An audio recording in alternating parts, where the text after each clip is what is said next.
o seu inimigo. É possível isso? Será que temos condições, humanamente falando, de amar o inimigo? Eu fui policial militar por 15 anos. Então a minha missão era combater o inimigo. Minha missão era, se eu for agredido por uma injusta agressão, eu posso me evitar. Então, por muitos anos, eu estava protegendo a sociedade do mal, do inimigo. O inimigo que estava tentando roubar, matar, destruir a sua vida. Ele estava fazendo mal e eu fazendo bem. Os policiais militares, exército, estão, de certa forma, protegendo e fazendo bem.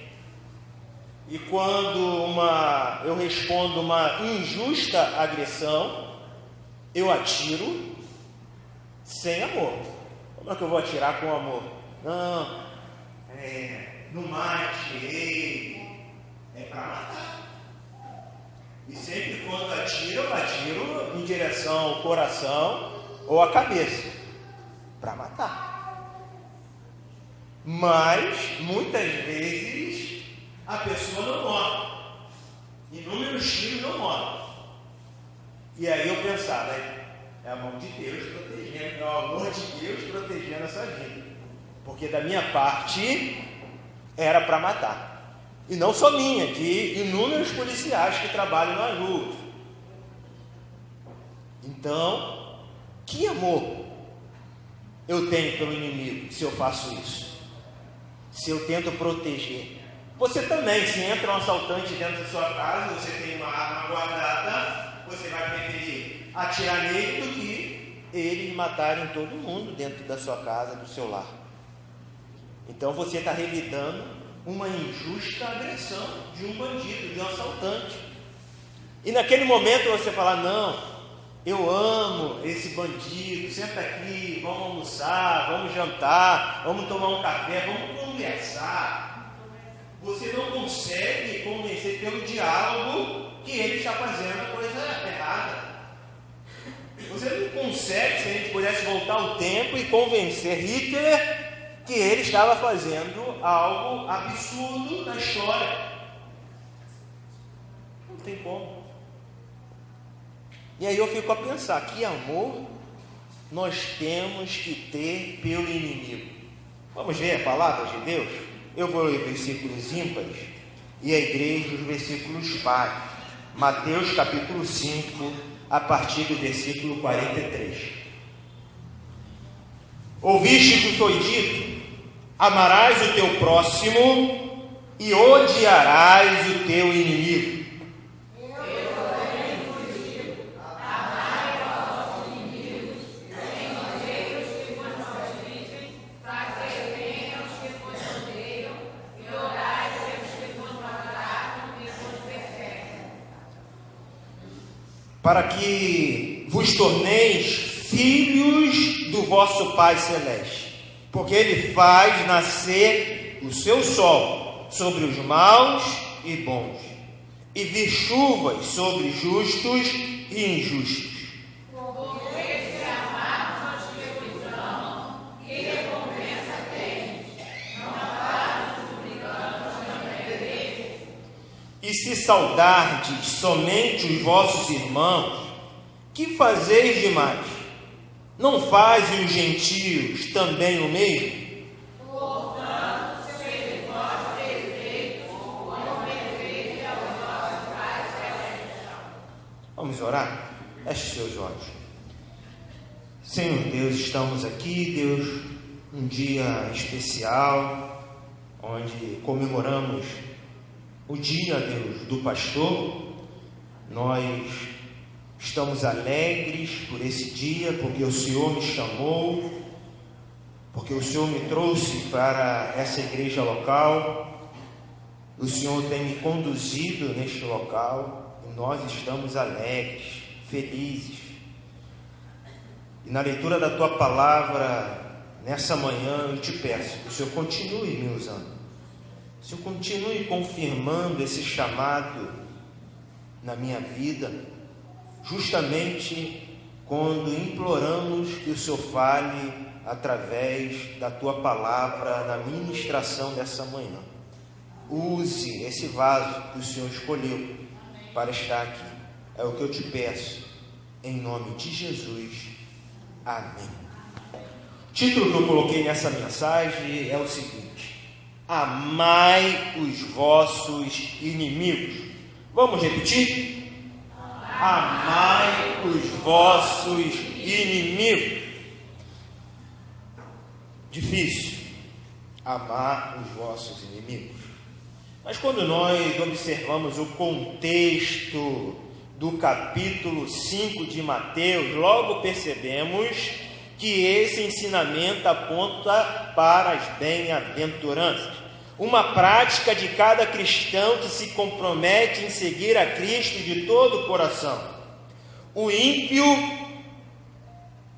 resistirá com todas as forças a esse ensinamento. Aponta para o comportamento do crente no tocante às suas relações pessoais. Então, o Sermão do Monte, através das bem-aventuranças, depois observamos que cada momento Deus tenta apontar para esses princípios. Nós entendemos que é diretamente uma mensagem para aquele que nasceu de novo, porque o ímpio resistirá, mas quem nasceu de novo precisa se aprofundar, precisa entender realmente que você é uma nova criatura, que o mundo não te domina mais, que Satanás não tem poder sobre você, que os seus sentimentos não podem fazer você de refém. Você tem equilíbrio, você consegue lidar com cada sentimento, porque o Espírito Santo de Deus te capacita. E ao observar as bem-aventuranças, você compreende como deve ser a vida do cristão. Bem-aventurados os humildes de espírito, porque deles é o reino dos céus. Esse bem-aventurados é consciente do seu pecado, ele é humilde, ele não é orgulhoso. A humildade aqui é saber que Deus é maior e nós somos menores.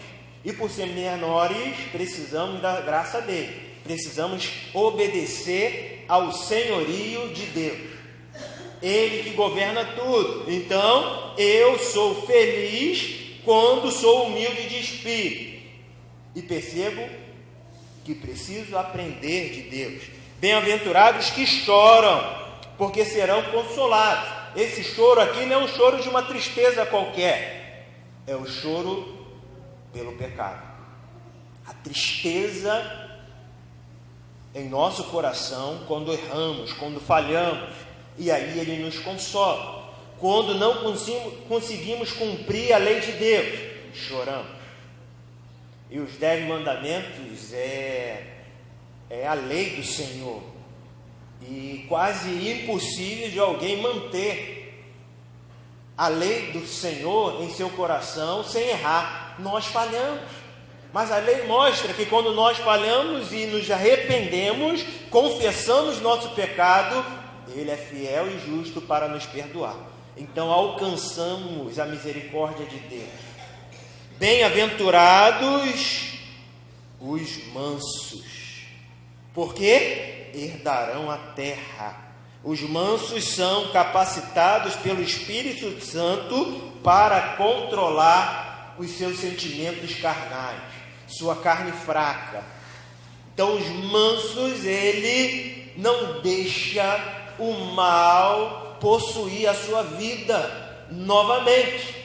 Ele consegue viver sem ser controlado pelo nervosismo, sem ser controlado pelo inimigo, pelas ações do inimigo. Então nós entendemos que não é um pacifismo, mas sim um controle da nossa vida, um controle do nosso temperamento, do nosso comportamento. A mansidão está em saber que Deus te ajuda para você se controlar. Bem-aventurados misericordiosos. Misericordiosos é o sentimento com a atitude que eu preciso ter com o próximo. Então nós alcançamos um pouco o que Deus está querendo nos dizer em amar os nossos inimigos. É ter misericórdia, como Ele teve de nós. Porque para Deus, pecado é pecado, é erro, é falha. E existem consequências. E nós precisamos nos livrar desse mal que tenta todos os dias te afastar da vontade de Deus. Bem-aventurado os limpos de coração. Os limpos de coração é dizer que sua vida pertence a Deus. Você só pertence a Deus. Você não pertence à esposa, ao esposo, aos seus pais, aos seus filhos. Primeiro você pertence a Deus. É inegociável. A primazia, o primeiro lugar é de Deus. Então o seu coração não está dividido. O seu coração pertence a Deus. Independente das situações e circunstâncias, você pertence a Deus, porque o seu coração está limpo. Limpo, um vaso limpo diante de Deus, pronto a ter misericórdia, pronto para perdoar, pronto para chorar, porque errou, pronto para dar outra face, andar mais uma milha, porque você tem um coração limpo. Esse coração limpo acaba trazendo muitos benefícios para a nossa vida espiritual. Bem-aventurados pacificadores, porque verão a Deus. O pacificador tem como objetivo promover a glória de Deus. Então, quando você fala que está na obra de Deus, fazendo a vontade de Deus, você está ali para glorificar o nome de Deus. Bem-aventurados os perseguidos por causa da justiça. Bem-aventurados os perseguidos por causa da justiça. Por quê? Os perseguidos são os cristãos que decidiram ser como Cristo, pequenos cristos. Esses que são perseguidos, porque deles é o reino dos céus. E nós precisamos compreender que Deus nos mostra a cada momento um degrau para o amadurecimento, um degrau de se aproximar mais de Deus. A sua vida espiritual é vida, e você precisa cuidar dessa vida, você precisa alimentar, cultivar essa vida espiritual. Você precisa ir mais fundo e se entregar mais. E para isso vamos ver algumas questões importantes que Jesus mostrou nesse Sermão do Monte, nas bem-aventuranças, dizendo que devemos amar os vossos inimigos. Mas os fariseus iniciam com uma outra versão. Não sei se você percebeu. Logo no versículo 43 diz: ouviste que foi dito, amarás o teu próximo e odiarás o teu inimigo. Amar o teu próximo e odiar o inimigo. Da onde eles tiraram isso? Não tem exatamente o que eles disseram, mas tem algo que mostra, na opinião dos escribas e fariseus, na sua interpretação, que eles deveriam odiar os seus inimigos. Sabe por quê? Está escrito lá em Deuteronômio 6,19. Não está aí. Se você quiser abrir ou anotar, Deuteronômio 6,19 diz: para que lance fora a todos os teus inimigos de diante de ti, como o Senhor tem dito. Deuteronômio 20, versículo 1. Quando saíres a peleja contra teus inimigos, e virem cavalos e carros, e o povo maior em número que tu, deles não terás temor, pois o Senhor teu Deus, que te tirou da terra do Egito, está contigo. Êxodo 23.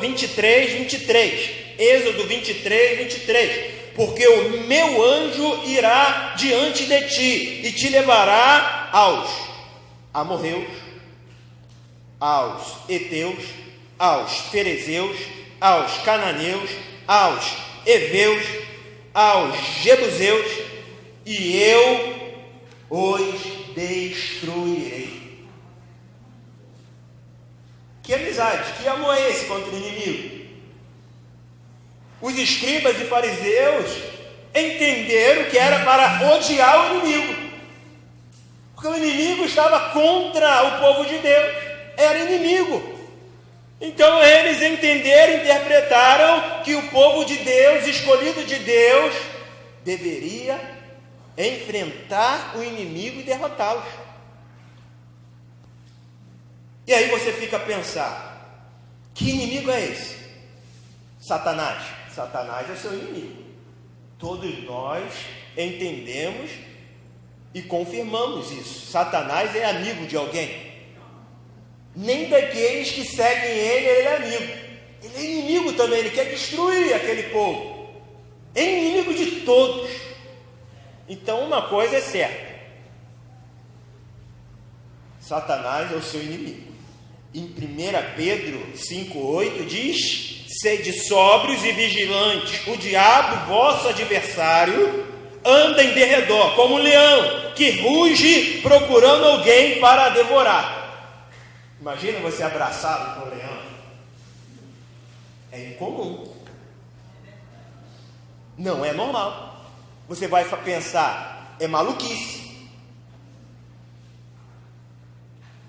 Mas Satanás é mau. É o nosso primeiro inimigo.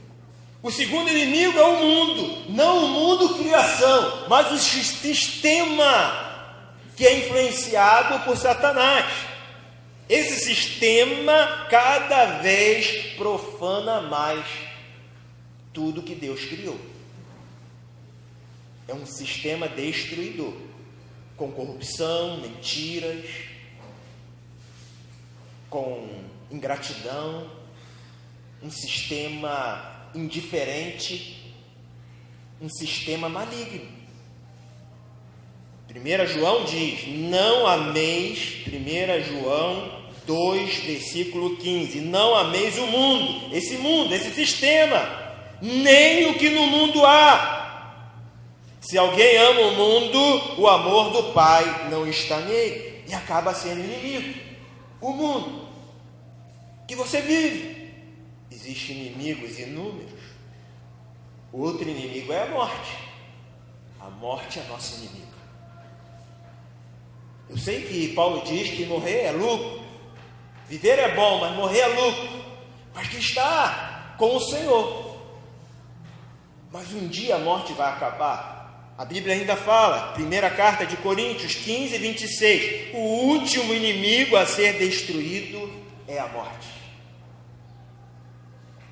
Então a gente consegue perceber que os fariseus e escribas tinham uma outra concepção de próximo e de inimigo. Vamos ver o que significa para os judeus a palavra próximo e inimigo. O próximo, vamos ler junto? O próximo era apenas algum outro israelita, e que todas as outras raças e nações são estrangeiras e inimigas. Era assim que eles declaravam. Quem é meu irmão? São os judeus, um outro judeu. Esse é meu irmão, esse é o meu próximo. Esse é o meu próximo. E quem são os meus inimigos? Os estrangeiros, as outras nações. Era isso que eles pensavam. Foi assim que eles fizeram a sua cultura, dizendo que são inimigos aqueles que não são irmãos deles, que não são judeus. E aí a gente consegue aproximar um pouco da ideia que eles diziam de amar o próximo, amar o seu irmão, o judeu, os israelitas. e odiar os seus inimigos, que não pode ter pena, tem que matar, tem que destruir. Tradicionalmente, os judeus também odiavam quem? Os samaritanos. Eles odiavam os samaritanos. Os samaritanos e os judeus não se davam. E se você observar em Lucas capítulo 10, versículo 29, diz: e quem é o meu próximo? Entenderam? Quem é o meu próximo? Os judeus estavam perguntando: quem é o meu próximo? Para Jesus. E queriam ouvir a resposta de Jesus. O meu próximo? Quem é o meu próximo? Será que é só os judeus? O povo que nasceu na mesma terra que eu? Que tem pais judeus? E assim seu filho se torna meu irmão? E ele disse, e respondeu Jesus, disse: descia um homem, todos conhecem essa história, de Jerusalém para Jericó, e caiu nas mãos de salteadores, os quais os despojaram e, espancando-os, se retiraram, deixando-o meio morto. Assaltantes foram até ele e assaltaram, deixando ele caído. E aí passou o sacerdote, inimigo, estrangeiro, não tenho pena, não tenho amor. Não tinha amor. Eles interpretavam desse jeito. Olhou, não, esse é samaritano, merece morrer, são inimigos. Aí veio o levita, observou também, e esse aí é samaritano, está assim porque a mão de Deus foi sobre ele, e passou direto. Até que chegou um samaritano e teve misericórdia. Quem era aquele homem? Irmão. Dependente da nacionalidade, somos todos irmãos. Todos nós somos irmãos. Independente da onde você nasceu, da sua nacionalidade, somos irmãos. E eles ficaram escandalizados, observando que foi um samaritano que cuidou daquele assaltante. Independente se eles não tinham tempo, estavam preocupados com o culto, com a celebração, eles não pararam, eles prosseguiram. E nós precisamos entender que muitas vezes os judeus chamavam os estrangeiros de inimigos, de pedras, de cães. Quer ver? Salmo 22, versículo 16. Pois me rodearam cães.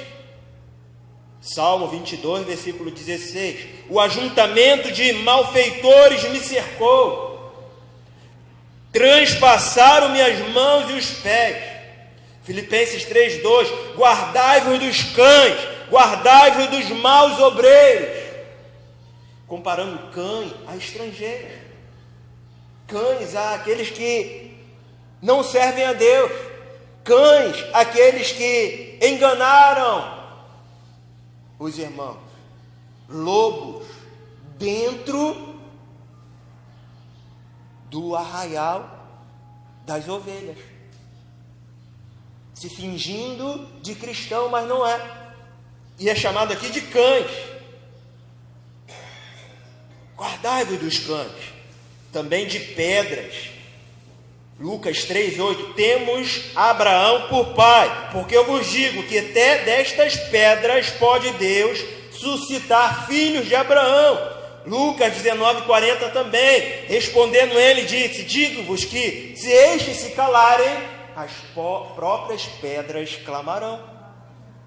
Então eles colocavam apelidos nos estrangeiros, eles colocavam um sentimento ruim, aquele que não tinha nacionalidade de judeu, de israelita.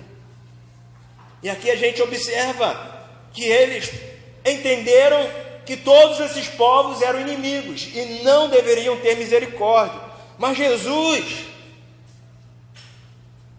disse: vocês dizem isso, amar o próximo e odiar os inimigos, mas eu digo outra coisa, que você deve amar o seu inimigo. Como é que faz isso? Que coração é esse? Que amor é esse? Que vantagem eu tenho de amar o meu inimigo? Que lucro eu tenho de amar o meu inimigo? Ele quer meu mal, ele quer me matar, ele quer me destruir. Como Jesus amou os seus inimigos? Vamos tentar observar o que Jesus diz sobre isso. Como Jesus amou os seus inimigos, entregando a sua vida. Porque Deus amou o mundo de tal maneira que deu o seu Filho. Ele se entregou para morrer por nós. Deu o seu Filho, o seu único Filho. Há amor maior que esse? Se entregar por nós? João 15:9. Como o Pai me amou, também eu vos amei. O Pai nos amou. O Filho diz: eu também vos amei.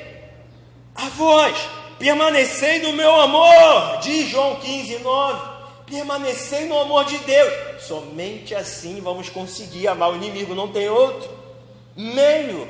É um meio sobrenatural, espiritual. É um meio tremendo, que só pode ser usado através de Deus. Só Deus pode fazer você amar o inimigo. Você consegue? João 13:34 diz: um novo mandamento vos dou, que vos ameis uns aos outros. Um novo mandamento vos dou, que amei uns aos outros.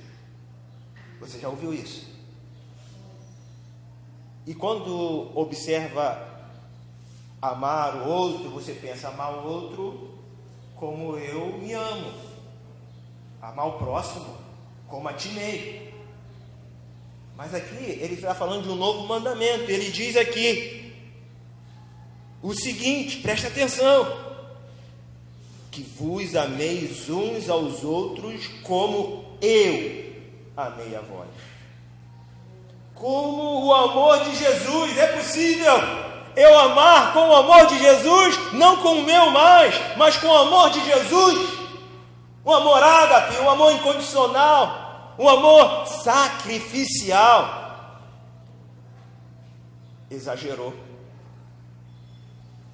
Como fazer isso?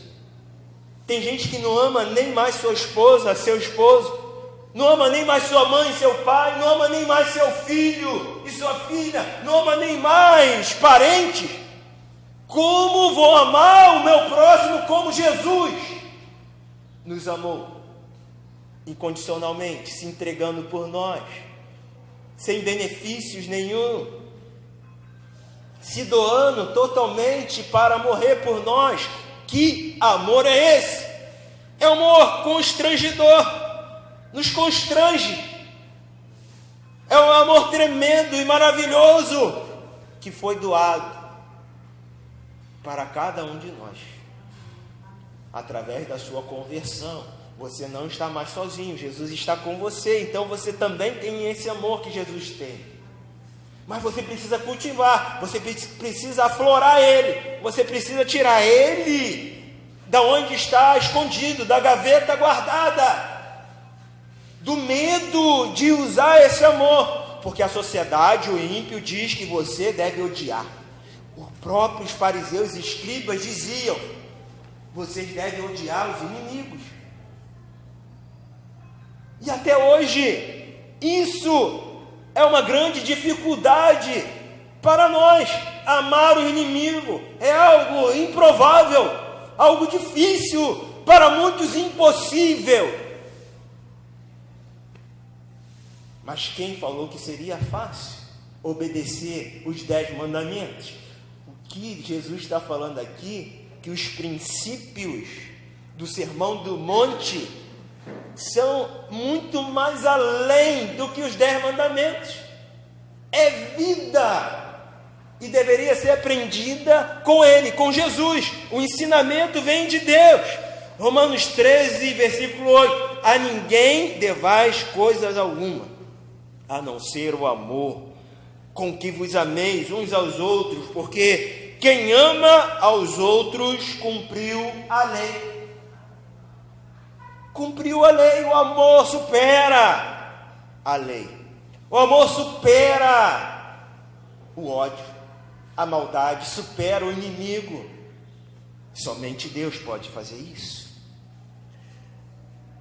Uma pessoa disse, será que isso é amor? Uma pessoa disse o seguinte: amar os inimigos é não opor nenhum obstáculo à reconciliação com eles, é desejar-lhes o bem e não o mal, é experimentar júbilo em vez de pesar com o bem que lhes advém. Bonito isso, mas eu acho que é muito mais além do que isso. Você está só esperando a reconciliação. Você precisa avançar. Você precisa abrir o seu coração e não esperar que a pessoa venha até você. Você precisa abrir o seu coração. E para isso, a segunda e a última verdade bíblica nesse texto que aponta Jesus para os escribas e fariseus, para aqueles que estavam ouvindo ele no Sermão do Monte, e para você: orai pelos seus perseguidores. Eu tenho que amar os meus inimigos e ainda orar por aqueles que me perseguem. Orar parece ser mais fácil. Está longe, Senhor, e eu nem sei qual vai ser a sua oração. Senhor, estou orando aqui pelo inimigo, Deus, leva ele. Leva ele logo para o inferno, mata ele, destrói ele.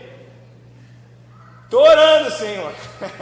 Estou orando pelo meu inimigo. Mas qual a forma que você ora pelo seu inimigo? Como interceder a Deus pelos inimigos que te perseguem? Porque quem te persegue não é teu amigo, é teu inimigo. Então você precisa perceber que Jesus está acrescentando mais uma verdade. Além de amar o inimigo, você precisa orar pelo inimigo que te persegue.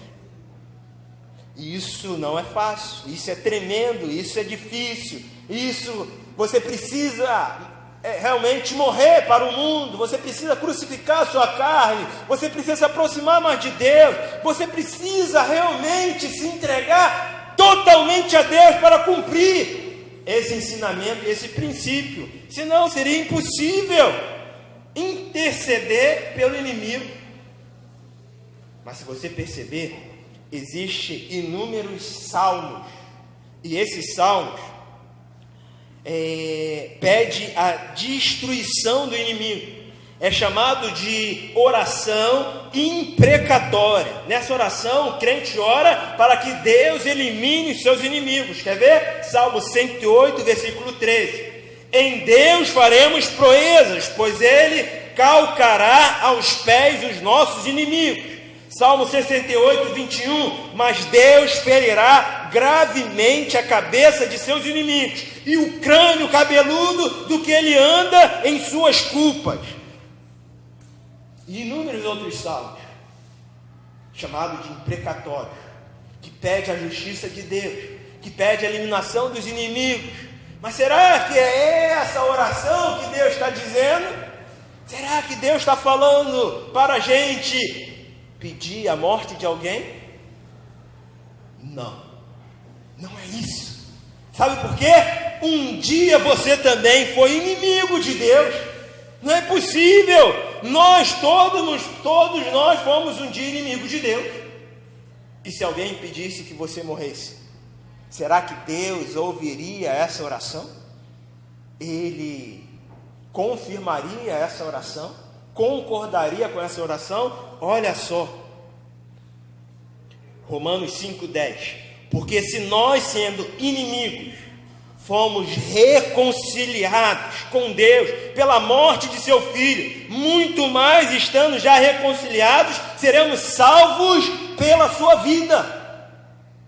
Éramos inimigos.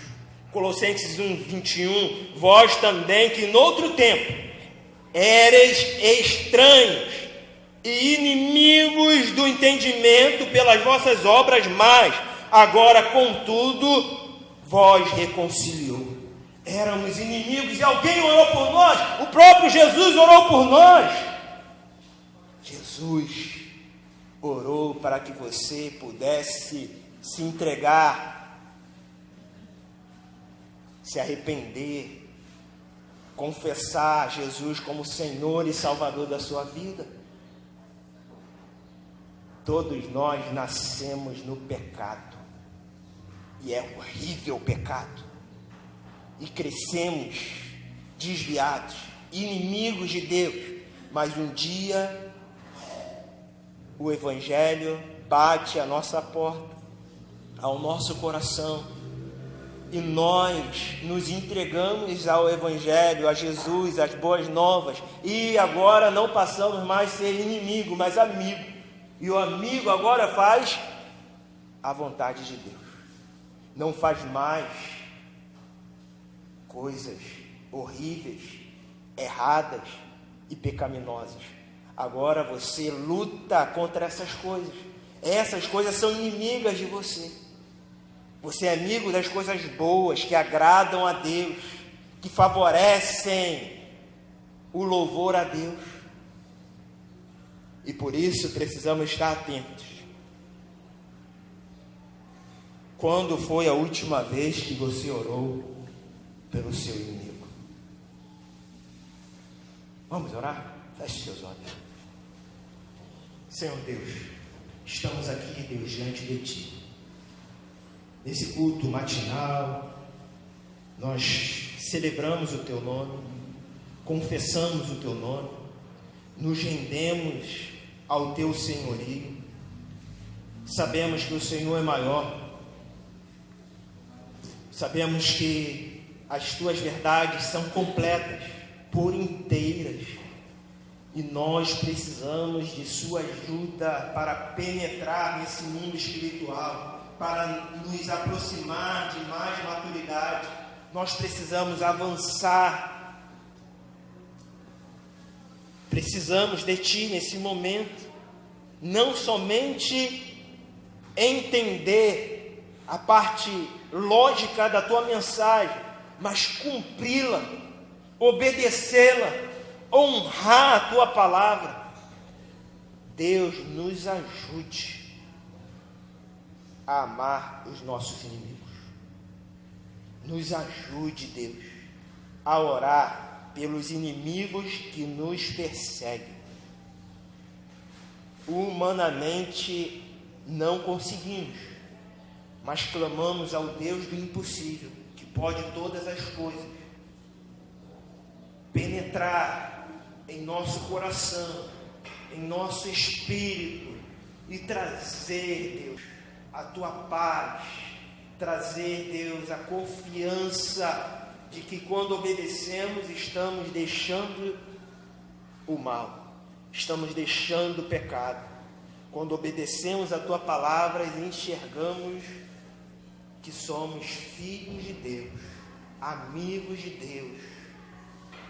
Nos ajude essa manhã, Deus, nos mostre aonde estamos falhando, nos mostre os nossos inimigos, nos mostre, Deus, os nossos adversários, nos mostre, Deus, aqueles que devemos estar orando, porque nos perseguem dia e noite. Nos dê a Tua direção, é o que eu te peço nessa manhã, em nome de Jesus, amém. Que Deus te abençoe, tenha um dia abençoado, repleto de alegria, de paz.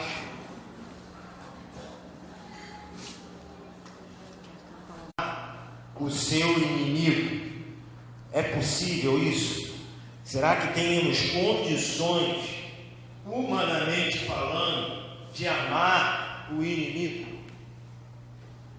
Eu fui policial militar por 15 anos, então a minha missão era combater o inimigo. Minha missão era, se eu for agredido por uma injusta agressão, eu posso evitar. Então, por muitos anos, eu estava protegendo a sociedade. do mal, do inimigo. O inimigo que estava tentando roubar.